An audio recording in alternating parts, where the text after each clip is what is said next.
Hello. आज के lesson में हम बात करेंगे hand, body, mind and word coordination की। जी हाँ, hand, body, word and mind coordination.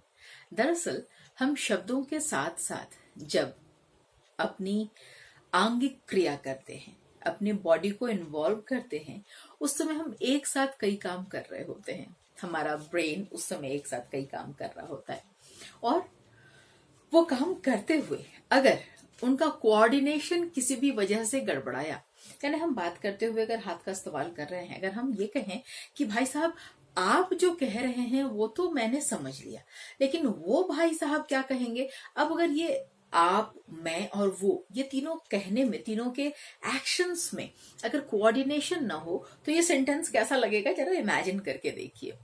भाई साहब ये आप जो कह रहे हैं वो तो हमको समझ में आ रहा है। अब वो भाई साहब क्या करेंगे, ऊ, जबकि हम वो दूर के आदमी की बात कर रहे हैं। तो ये दो तीन एक्शंस एक जैसे बातचीत के लिए हम अमूमन इस्तेमाल करते हैं। हमें से कोई भी बातचीत में हाथ का इस्तेमाल करता है, लेकिन अगर ये कोऑर्डिनेशन सही नहीं हुआ तो हम जो थ्रो करना चाह रहे हैं, जो बात करना चाह रहे हैं, क्या वो पूरा हुआ? Definitely not. इसका मतलब ये हुआ कि हमारा ब्रेन एक साथ जो कई काम कर रहा है, वो शब्दों को प्रोसेस कर रहा है। उस प्रोसेसर के साथ में दूसरा भी प्रोसेसर चल रहा है, दो प्रोसेसर्स एक साथ चल रहे हैं जो वर्ड को अपने हिसाब से उसको कंपोज कर रहे हैं कि उस वर्ड पर क्या एक्शंस आने चाहिए। अकॉर्डिंगली उन एक्शंस के लिए किस फिंगर की जरूरत है या किस पोर्शन की, किस पोस्चर की जरूरत है, ये सारा कुछ ब्रेन ऑटोमेटिकली आपको गाइडलाइंस देता चला जाता है।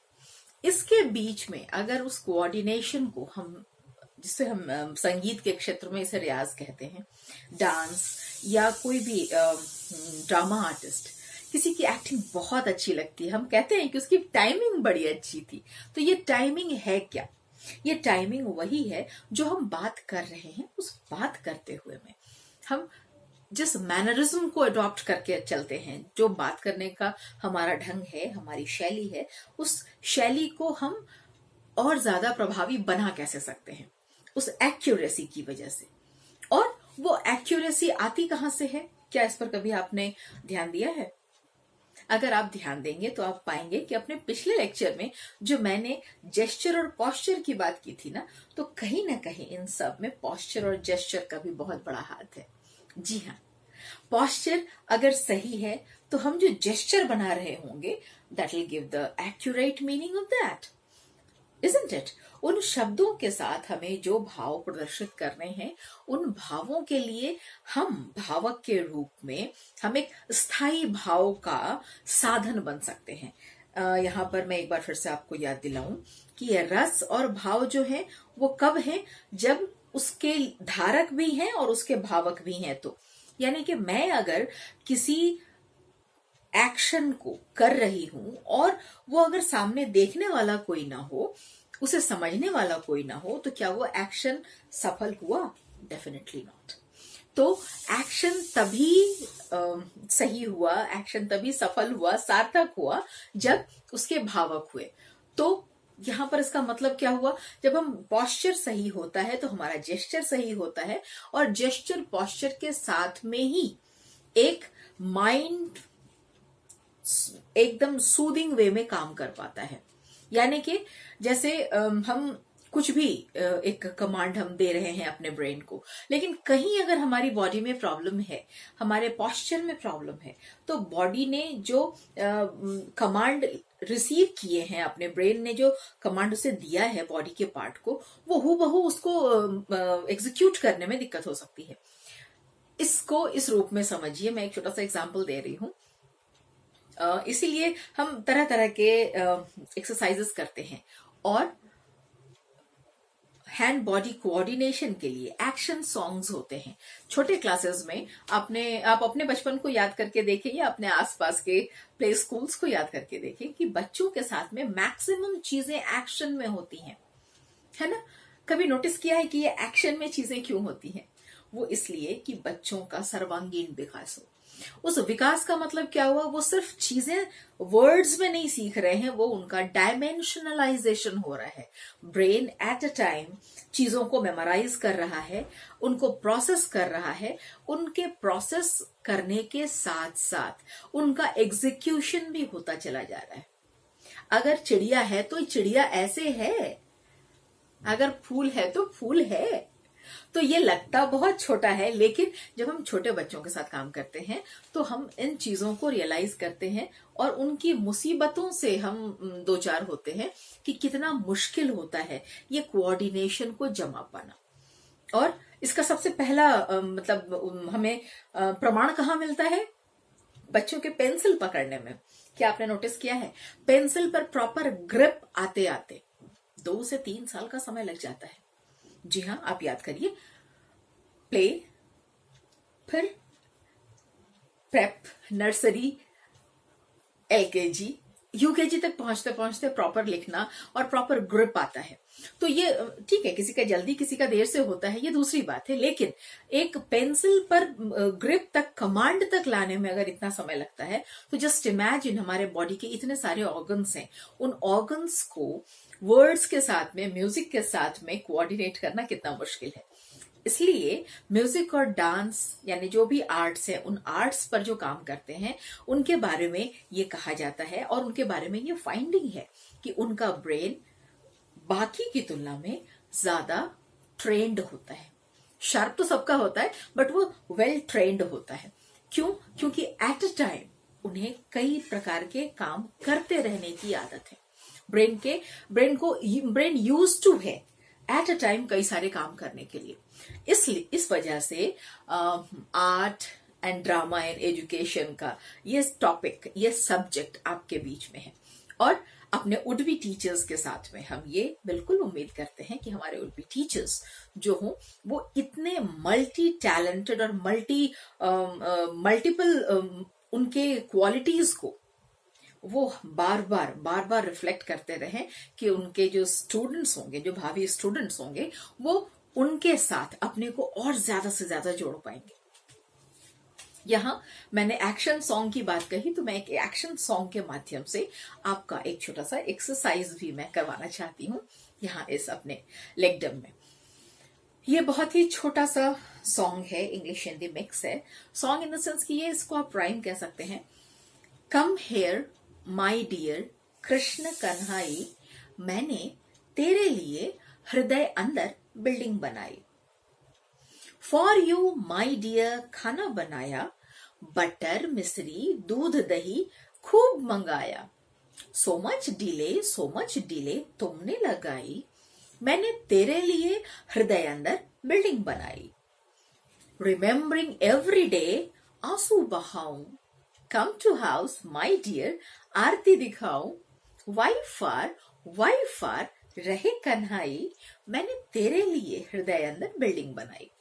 तो ये एक छोटा सा एक्शन सॉन्ग है जिसे मैं आपके सामने रख रही हूं, और मैं ये उम्मीद करूंगी कि ये वीडियो जब आप देख रहे होंगे तो एक बार आप पहले देख लेंगे, उसके बाद इसके साथ में इनैक्ट करने की कोशिश करेंगे और देखेंगे कि आपका ब्रेन कितने टाइम में इन सारे एक्शंस के साथ में अपने आप को जोड़ पाया है। Okay, so come here my dear Krishna Kanhai, मैंने तेरे लिए हृदय अंदर बिल्डिंग बनाई। फॉर यू माय डियर खाना बनाया, बटर मिश्री दूध दही खूब मंगाया। सो मच डिले तुमने लगाई, मैंने तेरे लिए हृदय अंदर बिल्डिंग बनाई। रिमेम्बरिंग एवरी डे आंसू बहाऊं, come to house my dear Aarti दिखाऊं। वाई फार रहे कन्हाई, मैंने तेरे लिए हृदय अंदर बिल्डिंग बनाई। ये हर वर्ड के साथ में अलग अलग एक्शंस है। ठीक है। इन एक्शंस को एक तो मेमोराइज करना है, क्योंकि आप सब इतने बड़े हैं कि मतलब इनको मेमोराइज करने से ज्यादा समझकर आप ऐसे ही इनएक्ट कर सकते हैं, इजंट इट? सो तो अब एक बार फिर से हम इस सॉन्ग को गाते हुए चलते हैं और देखते हैं हमने कितना याद रखा इसके एक्शंस को। Okay, come here my dear Krishna Kanhai, come here my dear Krishna Kanhai, मैंने तेरे लिए हृदय अंदर बिल्डिंग बनाई, मैंने तेरे लिए हृदय अंदर बिल्डिंग बनाई।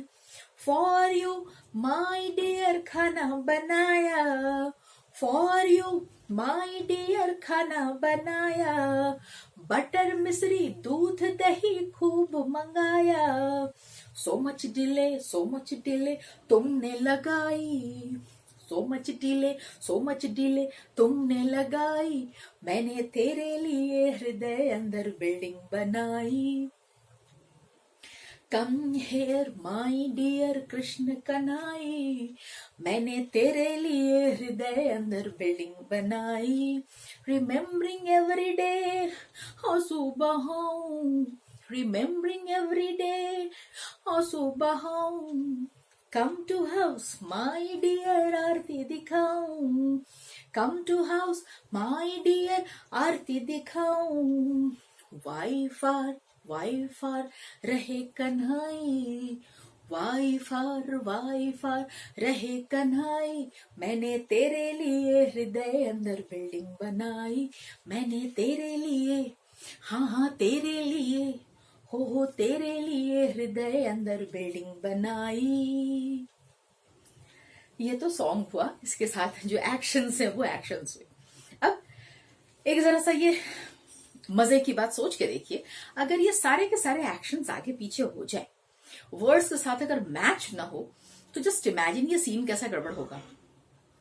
Come here my dear Krishna Kanhai, मैंने तेरे लिए हृदय अंदर बिल्डिंग बनाई,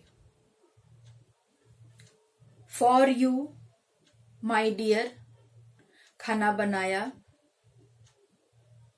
बटर मिश्री दूध दही खूब मंगाया, why for no so much delay करना था। अगर हम कर दें सो मच डिले तुमने लगाई, मैंने तेरे लिए हृदय अंदर, अब हृदय इधर है, लेफ्ट में है, और एक्शन का अगर ध्यान नहीं रहे तो कहां हो जाएगा, उल्टी तरफ हो सकता है। ये बहुत ही फनी कंडीशंस हो जा सकती हैं, इसलिए ये प्रैक्टिस बहुत जरूरी है। और मुझे लगता है कि एक बार अपने आप को जरूर चेक करके देखिएगा इस एक्शन सॉन्ग के साथ में। Thank you.